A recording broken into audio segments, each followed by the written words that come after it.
Gandiyaa kakilee abaabiilee kii.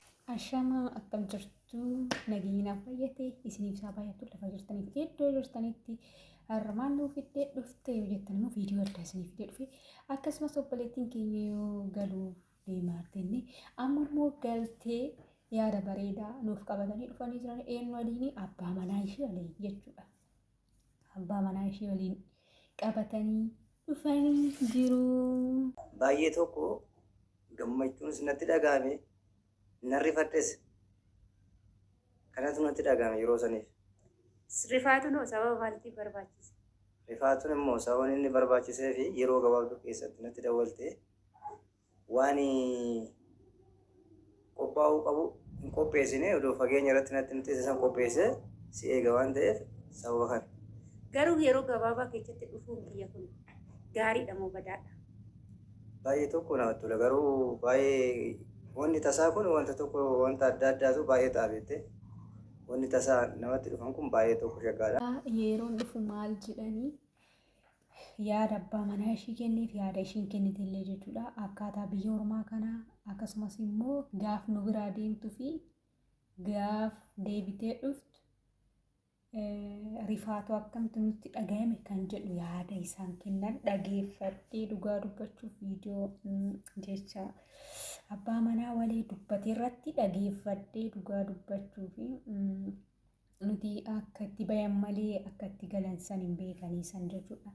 Akka itti baanu malee akka itti gallu hin beeknu. Ishiin gaaf baatu fi gaaf amma galtu garaagarummaa isaa jechuudha kan agarsiisu. Garaagarummaa isaa kan agarsiisu kana obboleettiin keenya gaafa dhiifama gaafa biyya ofiitii baatee galtuu akkam akka jirtu hangam haga geettu maal akka fakkaattu kan jedhu yaada isaanii ibsanii jiranii. Haa galatoomu abbaan ishillee abbaan manaa ishillee nama gaarii akkasumas haasofni namatti toluudha. Kanaaf isiniin jira haala kanaan simachuun baay'een isaanii yoo argitanii jiraattan abbaa manaa teessisanii dhufanii kan abbaa manaa ishii sanittu miidhama lama kan miidhamu jira. Biyyaan baa dhuftee kan asitti sin milkaa'in hin ta'iniif biyyas galtee abbaa manaa ishii sin kan milkoofne hedduun isaanii ni arginallee ni jirallee jechuudha. Garuu rabbiif haa galatu amma ani naaffan galee dhugaa dubbachuuf. Ishiin yoo argitanii jirtanii ሰላም ወሬውን ቀጠልኩ። እንዴት ናችሁ? ባለፈ አግባዳ ገር ልገባ ብዬ ተነገርኩ። አሁን ገብታ ከባለቤቷ ጋር ቪዲዮ ሰሩ። እንኳን በሰላም መጣች። ስትሄጂ ጊዜና ስትመጪ ልዩነት አለ። ማነች እሷ ለመሆን ራሱ ለማመን ያቅታል አለ። ለምን ከክሳት ካስታ ሰውነቷ ሁላ ተቀያይሮ ማለት ነው። እውነት ነው። እኛ ከቤተሰብ እንደወጣን አይደለም ከስራ ከምን የተነሳ እንደዛ ሆነን ለመግባት ከባድ ነው። ለመውጣት እንጂ ለመግባት አናቅም። እንዴት እንደምንገባ ማውጫ ብቻ ነው የምናውቀው እንጂ መግባችን አናቅም። ስለዚህ እንደዛ ብሎ ሀሳቡን የሰጡት በተለይ ደግሞ አገር ውስጥ ገና ለሚሄዱት ሀሳብ የሰጡት በጣም ደስ ይላል። ገና ለሚሄዱትና እንዲሁ ደግሞ ሄዶ ሲመጡ የማያስደስታቸው አሁን እሷ ከዚህም ባትደሰት ባይመቻት አሁን ስትገባ በቤተሰቧም በባለቤቷም በጣም ይደሰታሉ። በጣም ደስ ይላል ማለት ነው። እንደዚህ ራሱ ባለቤት አስቀምጦ በሱ የሚጎዳ ሰው አለ። እንዳስቀመጠችና እዛ ቦታ ማትገኝ አለ። በብዙ የሚጎዳ አለ። ግን እሷ በአንዱ ተነሳች።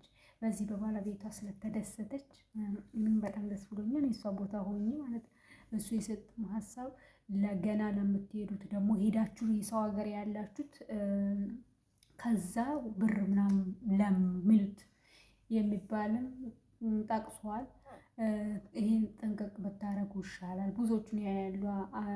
በተለይ አሁን አባወራ አስቀምጦ ሲመጡ እዚህ ብዙዎቹ ብር የሚልኩ አሉ። ያ ብር ስትገቢ ለቦታ ላታገኝ ትችላለች።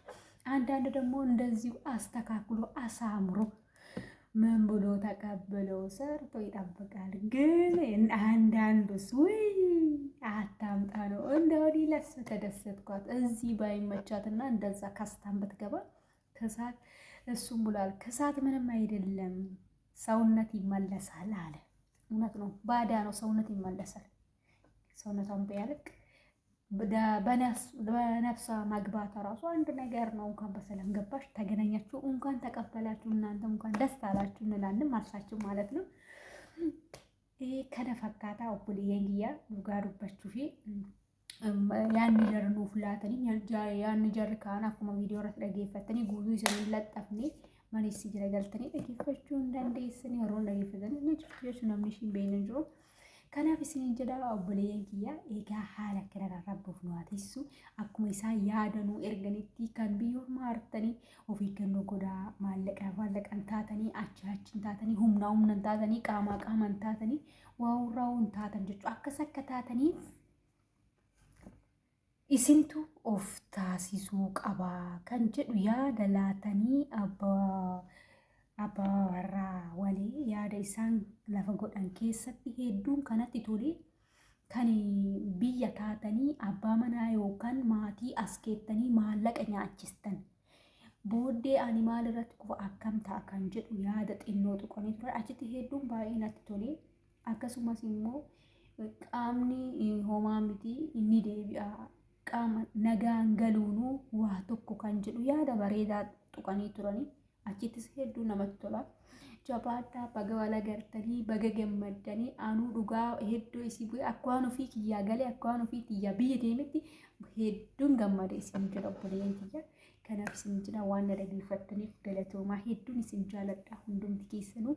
Namoonni mana kanaaf haaraa taatan maatiin mishaa immoo subscribe gochaa like share taasisaa na jajjabeessaa an obboleettiin keessan yaada garaagaraa biyyaas ta'ee biyya ormaas ta'ee akkasumas waan nama gammachiisus qabadhee isiniif dhufa. Viidiyoon wal jala dhiyaatee dhufuu baatuu fi diraamaan kiyyalleen akkasumatti addaan cituun maaliif sawanii turkirraayi lammata mootu haalli mijaturraa kan ka'e jechuudha. Kanaaf kanaalli kiyyallee of duuba deebi'ee meeshaa maaliif of duuba deebistaa hojjetu dadhabdee kan jedhu yaada kan ibsan baay'een isaanii ni jiran. Garuu hojjechuu dadhabee sun taanii haalli mijatu akkasumas immoo sababa neetwoorkiidha.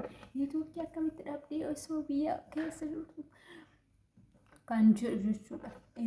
Tokkotti toleef tokkotti toluu dhabuu danda'a. Kanaaf isin jira oduu sitti baay'isee jira. Nagannaa tura warri abbaa baachuu baay'ee isin jaaladha. Like, share, subscribe taasisaa. Manaaf haaraa ta'aadha. Nagannaa tura turtii gaarii isiniif haa ta'u uummata kiyya isin jaaladha.